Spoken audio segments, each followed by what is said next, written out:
Hi everyone, नमस्ते, नमस्कार, welcome to soothing souls. तो कैसे हैं आप सब? I hope everybody is doing good in their life. तो फ्रेंड्स, ये एक बहुत रिक्वेस्टेड वीडियो है एंड टॉपिक तो आपने देख लिया है कि आपका रीयूनियन कब होगा। अब इस एनर्जी को थोड़ा अच्छे से टैप करने के लिए, बिकॉज हर कोई डिफरेंट डिफरेंट सिचुएशन से गुजर रहा है, तो फिर भी अच्छे से इसको हम देख सकें, समझ सकें, इसके लिए मैंने दो जो है वो पाइल्स बनाई हैं। रेंडमली वेरियस डेक से मैंने कार्ड सिलेक्ट किए हैं और आपको सिलेक्ट करना है pile number 1 and pile number 2। और आपने अगर थंबनेल में देखा होगा तो दो डिफरेंट फ्लावर्स हैं, तो आप उसमें से भी आपने अगर सिलेक्ट किया होगा, अगर आपने जो रेड फ्लावर अगर सिलेक्ट किया है तो वो ये पाइल का है, और अगर आपने येलो फ्लावर सिलेक्ट किया है तो वो ये पाइल से है। Okay, clear? तो आप अपनी जो है इंट्यूटिवली ये सिलेक्ट कर लीजिए पाइल या फ्लावर सिलेक्ट कर लीजिए। एंड ये जेंडर स्पेसिफिक नहीं है, इसको कोई भी देख सकता है, किसी के लिए भी रीयूनियन का आप देख सकते हैं। ज़रूरी नहीं कि रोमांटिक रिलेशनशिप, जिनके साथ भी आपका सेपरेशन है इस समय और आप रीयूनियन चाहते हैं। ओके, टाइमलेस है जब आपके सामने आई आपकी रीडिंग है। And for all zodiac science तो वो हम पर्टिकुलरली कुछ नहीं देख रहे हैं। सो हम यही देख रहे हैं, टाइम पीरियड देख रहे हैं, सिचुएशंस देख रहे हैं। ठीक है, जनरली ये रोमांटिक रिलेशनशिप वालों से ही रेजोनेट करेगा, बाकी लेकिन कोई और भी देखना चाहे तो नो प्रॉब्लम। ओके, बिकॉज मैंने उस इंटेंशन से ही ये जो रीडिंग है वो करने की कोशिश की है। सो वीडियो अच्छी लगेगी तो लाइक कर दीजिए, चैनल सब्सक्राइब नहीं किया तो कर सकते हैं। सो आपने आई होप अपनी पाइल या फ्लावर जो है वो सिलेक्ट कर लिया होगा। तो पहले हम इसको इधर रख देते हैं। पहले हम जो रेड जिन्होंने फ्लावर सिलेक्ट किया है तो उनकी हम रीडिंग देखते हैं कि उनका रीयूनियन जो है वो कब होगा। सो वेरियस डेक्स है ये। तो पहला ही कार्ड है सक्सेस का, ब्रेक थ्रू का। मैं आपको फिर बाद में सब एक्सप्लेन करती हूँ। Engagement, very soon, fulfillment of wishes. I hope everybody can see the cards. Spiritual union, और दो कार्ड्स और हैं, बिग हैप्पी चेंजेस,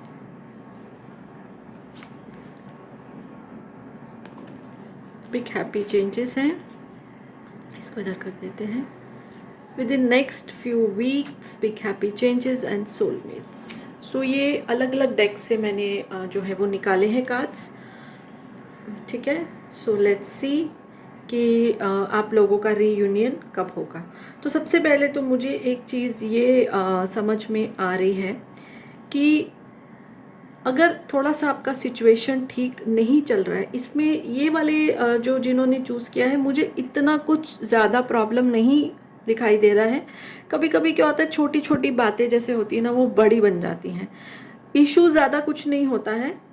ठीक है, कभी कुछ विचार नहीं मिलते हैं, या मतलब ज़्यादा मुझे इशू नहीं दिखाई दे रहा है कि बहुत कोई बड़ा मेजर जो कारण था जिसकी वजह से सेपरेशन या नो कांटेक्ट है। इस पाइल के लिए ऐसा भी हो सकता है कि लेस कांटेक्ट हो। ठीक है, और फुलफिलमेंट ना आपको इस रिश्ते में नहीं मिल रही है, तो वो भी जब प्रॉब्लम दूर हो जाएगी और एक आप फुलफिलिंग सा महसूस करेंगे ना रिलेशनशिप में, तो वो भी एक तरह से रीयूनियन ही होता है। तो ये पाइल वालों के लिए मुझे यही एनर्जी आ रही है कि बहुत सारे लोगों का लेस कांटेक्ट होगा और बहुत सारे लोगों का नो कांटेक्ट भी हो सकता है, but reasons are not very very big, ज़्यादा बिग इश्यूज नहीं हैं। तो इन लोगों के लिए ऐसा ही है कि ब्रेक थ्रू होगा, कुछ ना कुछ सडनली ऐसी चीज़ आएगी जो भी अगर मिसअंडरस्टैंडिंग है वो क्लियर हो जाएगी एंड सक्सेस मिलेगा। ओके, फुलफिलमेंट ऑफ विशेस आप लोगों की होंगी, क्योंकि आप दोनों का सोलमेट कनेक्शन है। सोलमेट कनेक्शन है, पास लाइफ कनेक्शन है, सोल्स का कनेक्शन है, स्पिरिचुअल यूनियन है। आपको ब्रह्मांड ने, यूनिवर्स ने ही मिलाया है, तो ये कनेक्शन तो टूट नहीं सकता। लेस कांटेक्ट हो जाएगा, प्रॉब्लम्स आ जाएंगी, बट कनेक्शन टूट नहीं सकता है। इसलिए मैं बोल रही हूँ कि जिनका अगर कम कांटेक्ट भी है ना और फुलफिलमेंट उनको रिश्ते में वो सेटिस्फेक्शन नहीं मिल रही, तो जब वो हो जाएगा और तो वो भी एक तरह से रीयूनियन है, और ये बहुत जल्द हो सकता है। तो जो एंजल डेक में से ये आया है कि with in next few weeks, जब भी आप ये रीडिंग देख रहे हैं, within next few weeks, and that is not very far. Okay, big happy changes आएंगे और वो हैप्पी चेंजेस एंगेजमेंट तक भी इस रिश्ते को लेके जा सकते हैं। सक्सेस का कार्ड आया है, so very very beautiful energy. तो जो मिसअंडरस्टैंडिंग है, जो जिससे रेजोनेट हो रहे हैं, आप अपनी तरफ से भी उनको क्लियर करने की जो है जल्द से जल्द आप कोशिश करिए। ओके, सो आई होप ये रीडिंग बहुत सारे लोगों से रेजोनेट होगी जिन्होंने ये पाइल सिलेक्ट किया है। अब मैं इसको एक साइड पे रख देती हूँ, ठीक है, और मैं इसका फर्स्ट कार्ड जो है ऊपर ही रहने देती हूँ ताकि आपको ये याद दिलाता रहे कि जो ये पाइल है उनका बिग हैप्पी चेंजेस का जो है वो कार्ड आया है, ठीक है, sorry with in next few weeks का ये आया है, ये आपको याद दिलाता रहेगा। अब जिन्होंने सेकेंड पाइल सिलेक्ट किया था जो येलो फ्लावर था, उनके लिए कार्ड्स हम देखते हैं। सेपरेशन, ऑब्वियसली अभी आप ये रीडिंग देख रहे हैं तो सेपरेशन ही चल रहा है। Deception, rebirth, trust, patience, moving on, a year from now, ask help from others and resolving conflicts। so अब देखिए ये तो फर्स्ट पाइल का है, ठीक है, जिनका कि with in next few weeks issues resolve हो जाएगा, रीयूनियन होगा। अब ये पाइल का आया है कि मतलब अच्छी एनर्जी नहीं आ रही है किसी पार्टी ने, ठीक है। अब ये आप मेरे व्यूअर्स हो तो ऐसा नहीं कि मैं आपकी साइड लूँगी, किसी ने तो या तो आपने या तो आपके पार्टनर ने कुछ तो छुपाया है दूसरे से, धोखा कुछ दिया है। जो चीज़ें एक रिश्ते में ट्रांसपेरेंसी होनी चाहिए वो नहीं रही, जिसकी वजह से सेपरेशन आया है आपके रिश्ते में। और ये सेपरेशन मुझे कम से कम 10 महीने का तो लग रहा है। In many cases it can be more than that, ठीक है। तो सेपरेशन तो आया है और धोखे की वजह से आया है। जैसे कि पहली पाइल में मिसअंडरस्टैंडिंग थी छोटी सी बात पे, पर इधर तो धोखा दिया गया है। It can be you, it can be your partner, so what ever. और जिससे क्या हुआ है कि सामने वाले का ट्रस्ट जो है वो टूट गया आपसे, मतलब जिसने भी धोखा किया दूसरे से ट्रस्ट खत्म हो गया रिश्ते से, लोगों से। तो बहुत बुरी चोट लगी है एक पार्टनर को इस रिश्ते में।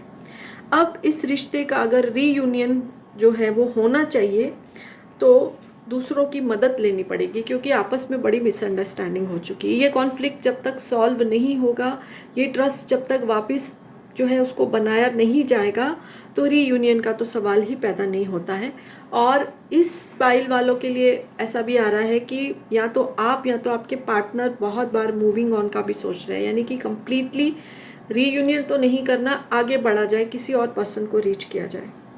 ओके, दोनों पार्टीज ने बहुत सारा पेशेंस भी रखा हुआ है, ठीक है। अब ये रिश्ता रीबर्थ की तरफ, रीयूनियन की तरफ तभी जा सकता है जब कोई, जैसे आया है angels message, ask for help from others, because बहुत बुरी तरह से नो कॉन्टैक्ट है, no message, nothing, block, everywhere block block block.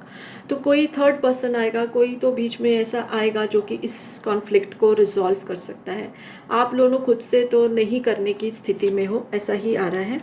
और अब ये रिश्ता अगर बनेगा, और उसके लिए भी मैसेज आया ईयर फ्रॉम नाउ, इतना जल्दी नहीं, जैसे मैंने बोला 10 मंथ्स तो ऑलरेडी मुझे दिखाई दे रहे हैं सेपरेशन के, तो और भी जो है जल्दी नहीं होगा, बिकॉज वेरी बैड जो है ब्रेकअप हुआ है, सेपरेशन हुआ है।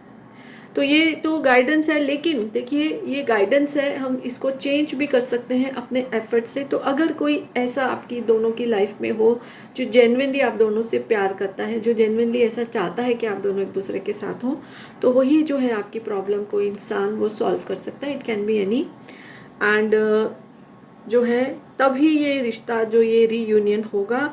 बट स्टिल जो गाइडेंस है, it can be year from now, यानी कि 1 साल के अंदर अंदर, फिर भी इस चीज़ को टाइम लगेगा।